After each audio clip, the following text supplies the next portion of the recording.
Ekologiya vazirligi nazorat inspeksiyasi davlat inspektorlari hamda Ichki ishlar vazirligi, Milliy gvardiya va Toshkent shahrining prokuraturasi bilan birgalikda 2025-yil 15-mart kuni Ekologiya vazirining reyd buyrug'iga asosan hamkorlikda Toshkent shahri Olmazor tumanida joylashgan qush bozorida qo'shma reyd tadbirlari amalga oshirildi. Tabiatga mansub bo'lgan, tutqunlikda saqlash kerak bo'lmagan qushlarning oldi-sotishiga chek qo'yildi.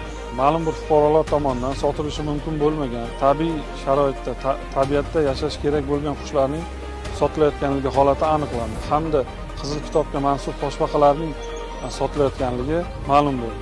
Barcha qushlar va Qizil kitobga mansub O'rta Osiyo toshbaqalari belgilangan tartibda davlat inspektorlari tomonidan olib qo'yilgan qushlar va hayvonlar belgilangan tartibda tabiatga qo'yib yuborish chora-tadbirlari amalga oshirildi. Bunda davlat inspektorlari tomonidan 1000 ga yaqin chumchuqsimonlarga mansub qushlar va 40 ga yaqin O'rta Osiyo toshbaqalari hamda 3 dona yirtqichsimonlar turkumiga mansub qushlar belgilangan tartibda olib qo'yilgan.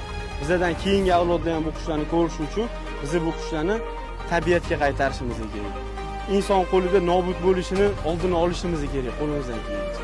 Bugun ham mana bozor hududiga tushganimda juda ham ko'p qushlarni tabiatga qaytarish uchun insonlarning qo'lidan ajratib olishgan ekan. Ularning ichida uch qushlarni sinfiga mansub qo'limizdagi qushlar ham bor ekan.